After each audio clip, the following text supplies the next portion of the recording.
Le président de la République, chef de l'État, a présidé ce vendredi 13 mars 2028 à la Cité de l'Union africaine la 82e réunion du Conseil de ministres.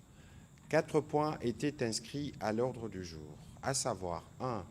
Communication du président de la République, chef de l'État. 2. Points d'information. 3. Approbation d'un relevé des décisions du Conseil de ministres. 4. Enfin, examen et adoption de textes. La communication du président de la République a porté sur 3 points principaux, à savoir 1. De la création encadrée et de l'évaluation des fonds, cellules et autres structures publiques en République démocratique du Congo. Le président de la République tient à la rationalisation des dépenses publiques qui constituent un levier immédiat, crédible et indispensable pour préserver les équilibres macroéconomiques de notre pays. Cette exigence implique une allocation plus efficiente de ressources publiques, fondée notamment sur l'élimination des dépenses non prioritaires ou insuffisamment justifiées, ainsi que sur une meilleure discipline dans l'organisation de l'action publique. À cet égard, et rappelant la ligne tracée lors de la 74e réunion du Conseil de ministres, il a constaté ces derniers temps la tendance croissante à la création de fonds, des cellules, des commissions et autres structures publiques suivant souvent à l'initiative des différents ministères. Si certaines de ces structures peuvent répondre à des besoins spécifiques de mise en œuvre des politiques publiques, il n'en demeure pas moins que leur multiplication non encadrée exerce un effet de pression et d'éviction des ressources du Trésor public. En effet, chaque nouvelle entité entraîne inévitablement des charges supplémentaires liées aux frais des démarrages, d'installation, de fonctionnement, ainsi qu'à la rémunération du personnel. Une telle dynamique apparaît peu compatible avec l'impératif de rationalisation des dépenses publiques auxquelles nous sommes collectivement astreints.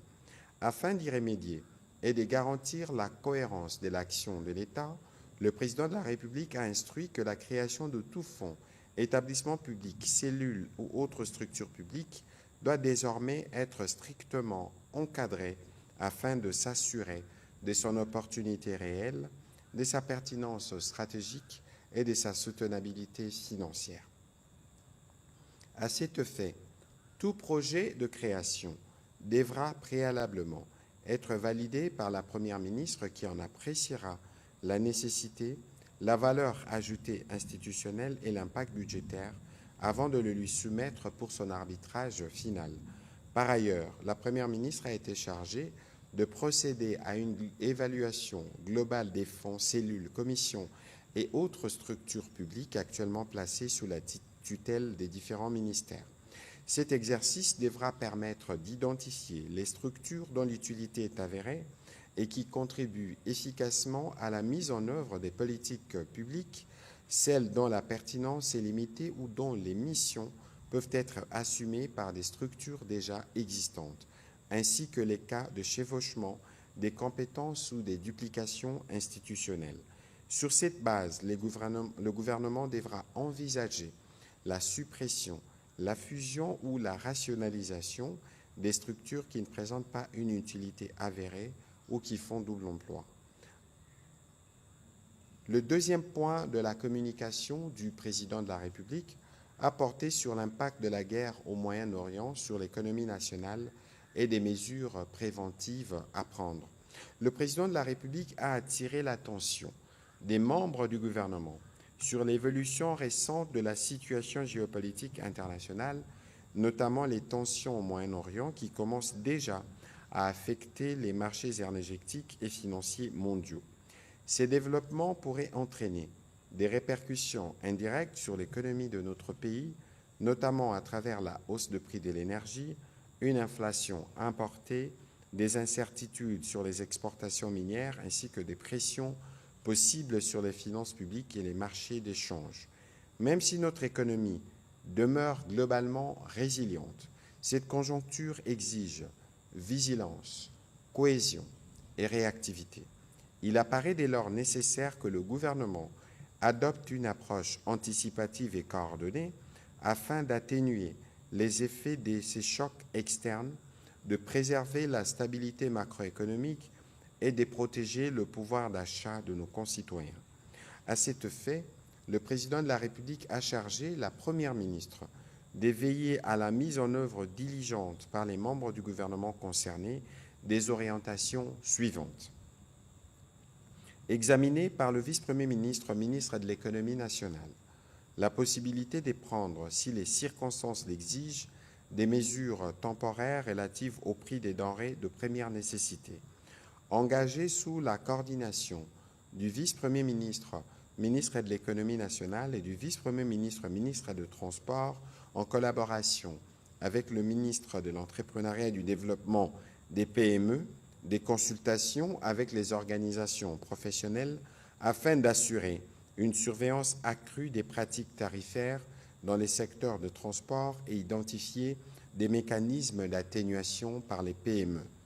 Garantir sous la conduite de la ministre d'État, ministre des Hydrocarbures, en coordination avec le vice-premier ministre, ministre de l'économie, celui du budget, les ministres des Finances, la réserve stratégique générale, la continuité de l'approvisionnement en carburant et examiner le renforcement des stocks stratégiques nationaux. Organisé par le ministère de Mines, en synergie avec la ministre d'État, ministre des Hydrocarbures et les ministres des Finances, une concertation avec les opérateurs miniers afin d'évaluer l'impact de la hausse des coûts énergétiques et préserver la stabilité des activités du secteur. Préparé par le vice-premier ministre, ministre du Budget et les ministres des Finances, des scénarios budgétaires actualisés pour l'exercice 2026, intégrant différentes hypothèses d'évolution de la conjoncture internationale. Assurer une coordination étroite entre le gouvernement et la Banque centrale du Congo en vue de préserver la stabilité du taux d'échange et, les cas échéants, prendre des mesures appropriées avec la gestion optimale des réserves de change. Les analyses déjà produites à ces sujets par différents ministères pourront utilement nourrir cette démarche. Au demeurant, la Première ministre a été chargée à en assurer la consolidation, à coordonner la mise en œuvre de présentes instructions et à produire un rapport d'exécution tous les 15 jours. Le dernier point de la communication du président de la République a porté sur la résurgence des enlèvements et attaques nocturnes à Kinshasa. Le président de la République a été saisi des préoccupations de la population faisant état d'une résurgence préoccupante des enlèvements dans la ville de Kinshasa. À ces faits s'ajoutent des attaques nocturnes perpétrées par des bandits armés dans certaines résidences, sémant la peur et l'insécurité parmi les paisibles citoyens. Au-delà de la détresse profonde qu'ils infligent aux familles directement touchées, ces agissements criminels alimentent un climat de psychose et de peur au sein de la population, fragilisent les sentiments de sécurité collective, perturbent les activités économiques et sociales et portent gravement atteinte à l'autorité de l'État ainsi qu'à la confiance des citoyens dans les institutions chargées de garantir leur protection. Face à cette situation, le président de la République a instruit le vice-premier ministre, ministre de l'Intérieur, ainsi que le vice-premier ministre, ministre de la Défense, de mobiliser l'ensemble des services de sécurité et des renseignements civils et militaires afin d'intensifier les opérations de traque et de démantèlement des réseaux criminels impliqués dans ces enlèvements et attaques armées. À cet effet, il a notamment demandé les renforcements sensibles des patrouilles de jour comme de nuit, l'intensification de la présence dissuasive de forces de sécurité sur l'ensemble du territoire urbain et les déploiements effectifs de postes de police dans les quartiers isolés, enclavés ou particulièrement exposés à ces actes criminels. Il est également requis de mettre à la disposition de la population des numéros verts accessibles en permanence permettant aux citoyens d'alerter rapidement les services compétents et de signaler tout mouvement suspect afin de favoriser une collaboration étroite entre la population et les forces de sécurité dans la prévention et la lutte contre ces phénomènes d'insécurité. Les ministres d'État, ministre de la Justice et garde-sceaux, a été chargé en coordination avec le ministre de la Communication et des Médias, porte-parole du gouvernement, de prendre des dispositions avec les conseils supérieurs de la magistrature afin que tous les dossiers relatifs à ces crimes soient jugés avec la plus grande célérité. notamment à travers des audiences publiques, voire foraines, fortement médiatisées, en vue des sanctions exemplaires et dissuasives. Il en a appelé par ailleurs à la vigilance et à la collaboration de la population en l'invitant à signaler sans délai aux services de sécurité tout mouvement suspect ou toute activité criminelle. Au deuxième chapitre du Conseil de ministres de ce jour, relatif au point d'information, État et administration du territoire, le vice-premier ministre, ministre de l'Intérieur, a présenté au Conseil le rapport sur l'État et l'administration du territoire national. Au cours de la semaine qui s'achève, l'état d'esprit de la population a été marqué principalement par une explosion dans la ville de Goma le mercredi 11 mars 2026 ayant causé la mort de Mme Karine Buisset, de nationalité française et travaillant pour l'UNICEF. Sur un autre volet, le vice-premier ministre, réagissant à la communication du président de la République, a informé les conseils des résultats du travail du commissariat provincial de la police ville de Kinshasa qui, à travers le groupe des luttes contre la criminalité et les stupéfiants, a examiné 18 cas portés à sa connaissance pour la période allant du 23 janvier 2026 à ce jour. Il ressort globalement que ces cas relèvent plus de rumeurs que de la réalité au regard de cas qui ont été examinés. Étant donné que tous les cas de kidnapping enregistrés jusque-là ne sont pas avérés, le vice-premier ministre, ministre de l'Intérieur, a tenu à ce que la population soit informée sur la circulation des fausses rumeurs autour du phénomène kidnapping, en évoquant quelques cas pour illustration et en mettant en garde toute personne qui s'adonnerait à ces grossiers montages. Aussi, serait-il souhaitable de mettre en contribution les mouvements associatifs, les artistes et les troupes théâtrales pour sensibiliser la population contre la propagation des fake news et des faux bruits. Le gouvernement puisse renforcer les capacités stratégiques et opérationnelles des directions, services et unités de la police ayant en charge la prévention et la répression. Par ailleurs, le Conseil a été saisi du cas d'interpellation d'un groupe des présumés criminels, parmi lesquels 3 militaires et 4 civils opérant dans les différents quartiers de la commune de Lincélé. Avec leurs armes et objets saisis, ils ont été mis à la disposition des services compétents. Au sujet de l'opération Ndobo, un bouclage ciblé a été effectué par la police le 10 mars 2026 au quartier Mozindo, Funa et Bichakuchaku, commune de Barumbu. 65 présumés délinquants Kuluna ont été interpellés. Le vice-premier ministre, ministre de la Défense nationale, a pour sa part fait le point de la situation sécuritaire et opérationnelle sur les différents fronts.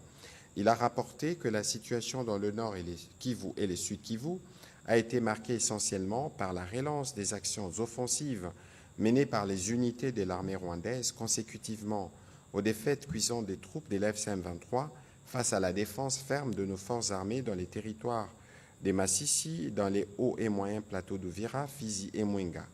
Face à l'insurrection, pendant que les attaques menées par les éléments de la coalition CRP-Zaïre sont également tenues en échec par les FARDC et entraînent leur dissimulation dans des camps des déplacés en Ituri, il s'est observé l'incubation du mouvement insurrectionnel en lien probable avec la FCM-23, assimilé au groupe armé Bakata-Katanga dans le Haut-Katanga, marqué par la dernière incursion dans les quartiers généraux du parc national du Pemba et la localité de Lusinga, un indice considérable.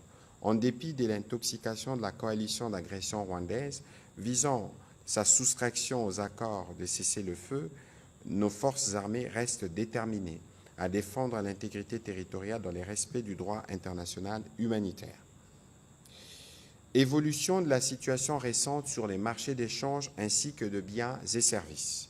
Intervenant comme invité, le gouverneur de la Banque centrale du Congo a commencé par attirer l'attention du gouvernement sur les conséquences probables de la guerre au Moyen-Orient, notamment avec la fermeture du détroit d'Ormuz où transitent près de 20% de la production mondiale des produits pétroliers.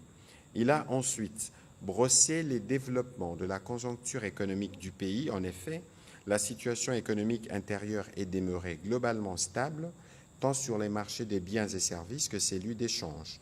Il a précisé qu'en 2026, les dernières projections du Comité permanent de cadrage macroéconomique tablent sur un taux de croissance de 6,2%. À la première semaine du mois de mars, le marché de biens et services renseigne une progression subtile du niveau général de prix, traduite par un taux d'inflation hebdomadaire ressorti à 0,15% contre 0,13% la semaine précédente. En cumul annuel, les taux d'inflation importés à 1,75%, tandis qu'en glissement annuel, il est ressorti à 2,11%, contre respectivement 1,90% et 10,63% à la même période de 2025. Entre-temps, le taux d'échange du franc congolais s'est fixé à 2147,79 francs congolais pour $1 américain à l'indicatif et à 2295,63 francs congolais sur le marché parallèle. Comparativement au 26 février 2026, la monnaie nationale s'est appréciée de 2,67% à l'interbancaire et s'est légèrement dépréciée des 0,07% en parallèle. En rythme annuel, la monnaie nationale a affiché une appréciation de 1,56% à l'interbancaire et des 0,64% en parallèle. En rythme hebdomadaire, les cours mondiaux des principaux produits de base intéressant l'économie congolaise se sont globalement bien comportés. Il a conclu son intervention en réitérant ses recommandations notamment au gouvernement pour le maintien d'une coordination étroite des politiques monétaires et budgétaires afin de préserver la stabilité macroéconomique et la perception des impôts, taxes et redevances en monnaie nationale uniquement afin de soutenir la demande du franc congolais. Au sujet de la situation épidémiologique, la ministre d'État, ministre de l'Éducation nationale, a, au nom du ministre de la Santé, présenté la situation épidémiologique du pays. Au sujet du choléra, la situation indique la poursuite d'une légère baisse des cas suspects au cours de cette semaine. La province de Kinshasa demeure la plus touchée, avec près de 240 nouveaux cas suspects et 2 décès.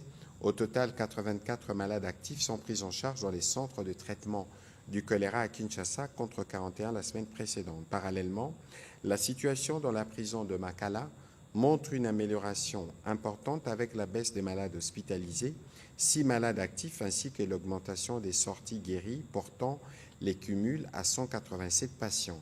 Au sujet du Mpox, la tendance à la 9e semaine est également marquée par une légère hausse du nombre de nouveaux cas suspects, passant de 258 à 285 depuis les débuts de l'épidémie en 2024 jusqu'à la 9e semaine 2026. Les cumuls est de 123 762 cas suspects, dont 34 822 cas confirmés. Le ministère de la Santé rassure du maintien des dispositifs et de la poursuite de la mise en œuvre des actions de riposte pour venir à bout de ces épidémies. Note d'information relevant du secteur de la justice. Le ministre d'État, ministre de la Justice et garde des Sceaux a attiré l'attention du Conseil sur l'urgence de l'institution d'un régime de classification et de protection des documents officiels de l'État. L'objectif est de faire face au risque croissant des divulgations non autorisées des correspondances administratives, des notes techniques et des documents stratégiques relevant de l'action gouvernementale dans un contexte d'évolution de pratiques, y compris administratifs, et de l'usage généralisé des outils numériques. Il s'agit à cet effet d'un régime national des classifications des documents officiels reposant sur 4 niveaux de protection: hautement confidentiel ou très secret d'État, confidentiel ou secret d'État, classifié ou diffusion restreinte et non classifié. Un tel système permettra d'identifier clairement les niveaux de sensibilité des documents, d'encadrer leur circulation et de renforcer la responsabilité des agents publics dans la gestion de l'information officielle. Le ministre d'État, ministre de la Justice et garde des Sceaux a précisé que la mise en œuvre de ces dispositifs suppose également la prise en compte de certaines mesures administratives et techniques destinées à garantir la sécurité des documents officiels. Cela passe notamment par la limitation de leur accès aux seuls agents habilités, la traçabilité des transmissions documentaires, le renforcement des procédures d'archivage et l'interdiction de la transmission des documents sensibles via des messageries privées ou de plateformes numériques non sécurisées. Note d'information relevant du secteur des hydrocarbures. Les ministres de l'Aménagement du territoire a, au nom de la ministre d'État, ministre des Hydrocarbures en mission, fait le point au Conseil de l'impact de la fermeture du détroit d'Ormuz et du canal des Suez sur l'approvisionnement du pays en produits pétroliers et des mesures d'atténuation de cette onde de choc créée par la situation sécuritaire au Moyen-Orient sur notre économie. En effet, la fermeture de ces deux voies par lesquelles transitent respectivement 20 et 10% de la consommation journalière en produits pétroliers au monde perturbe les circuits d'approvisionnement mondial en produits pétroliers. En ce qui concerne notre pays, il a rassuré que la situation actuelle de l'approvisionnement en produits pétroliers demeure globalement maîtrisée. Les stocks disponibles permettent d'assurer la couverture de besoins actuels du pays jusqu'au mois de juin, tandis que plusieurs navires transportant des cargaisons de produits pétroliers sont attendus dans les prochaines semaines afin de renforcer les niveaux de stockage et de garantir la continuité de la distribution sur le marché intérieur. Considérant la tendance haussière de prix moyen frontière commerciale et son éventuel impact sur le prix à la pompe, une série de mesures à court, moyen et long terme a été expliquée aux membres du gouvernement. Elle vise notamment à préserver l'équilibre du système d'approvisionnement du pays en produits pétroliers ainsi que l'équilibre budgétaire qui y est intimement lié. Leur application permettra de renforcer le niveau des stocks et de préserver la stabilité du marché intérieur de produits pétroliers tout en réduisant les impacts budgétaires et économiques susceptibles de découler de la crise énergétique qui naît à l'échelle internationale. L'accompagnement du gouvernement pour l'accélération de la mise en œuvre de ces mesures a été sollicité et obtenu. Dernière note d'information du Conseil de ministres de ce jour, note d'information relevant du secteur des médias. Pour sa part, le ministre de la Communication et Médias, porte-parole du gouvernement, a informé le Conseil de l'organisation du Forum Média République démocratique du Congo, République populaire de Chine, à Kinshasa. Il a précisé que ces assises qui se dérouleront sur 2 journées, à savoir la première journée prévue le 18 mars 2026, sera consacrée à la cérémonie officielle d'ouverture et au panel de haut niveau portant sur la coopération médiatique et diplomatique entre les deux pays, ainsi que sur le rôle des médias dans l'accompagnement du partenariat économique sino-congolais. La deuxième journée prévue le 19 mars 2026 sera dédiée aux travaux techniques réunissant les professionnels des médias, les experts et les universitaires autour des enjeux contemporains du journalisme, notamment les transformations numériques du secteur et l'apport des technologies émergentes dans la production de l'information. Elles réuniront environ une centaine de participants, parmi lesquels près de 60 représentants chinois venant de la République de Chine, notamment des journalistes et des experts des médias, ainsi que de représentants d'entreprises chinoises opérant en République démocratique du Congo. Du côté congolais prendront part aux travaux les directeurs provinciaux de l'Agence congolaise de presse, des journalistes des médias publics et privés, des chercheurs et experts en communication, ainsi que plusieurs acteurs institutionnels et économiques impliqués dans la coopération sino-congolaise. Considérant que la tenue de ces forums constitue une opportunité importante des dialogues stratégiques et des coopérations professionnelles entre les acteurs médiatiques de deux pays, le ministre de la Communication et Médias a sollicité et obtenu l'accompagnement du gouvernement pour la réussite de ces forums. Au troisième chapitre du Conseil de ministres de ce jour, relatif à l'approbation d'un relevé des décisions, les membres du Conseil ont approuvé le relevé des décisions prises lors de la 81e réunion ordinaire du Conseil de ministres du vendredi 6 mars 2026. Au dernier chapitre du Conseil de ministres de ce jour, relatif à l'examen et à l'adoption d'un projet de texte, projet d'ordonnance-loi, le ministre des Finances a soumis au Conseil pour examen et adoption les projets d'ordonnance-loi portant adaptation des dispositions relatives à l'imposition des revenus contenus dans des législations spécifiques. Ces textes visent à harmoniser les dispositions fiscales prévues par les législations sectorielles, notamment les codes miniers, le code des investissements, la législation relative aux hydrocarbures et celle relative à l'agriculture, avec les nouveaux impôts de droit commun entrés en vigueur à compter du 1er janvier 2026, à savoir l'impôt sur les sociétés et l'impôt sur les revenus de personnes physiques. Sa mise en œuvre permettra entre autres de renforcer la cohérence du système fiscal congolais en supprimant les redondances, incohérences entre législations sectorielles et droit commun, d'améliorer la sécurité juridique des contribuables et des opérateurs économiques des secteurs miniers, pétroliers, agricoles et industriels, de faciliter l'application et les contrôles par l'administration fiscale, d'assurer une transition harmonieuse vers le nouveau régime d'imposition des revenus à compter de 2026. Ces projets d'ordonnance-loi font partie des textes pour lesquels le Parlement a habilité les gouvernements avant la clôture de la session. Après débat et délibération, le Conseil de ministres a adopté ces projets d'ordonnance-loi. Commencée à 15h30, la réunion du Conseil de ministres a pris fin à 17h07.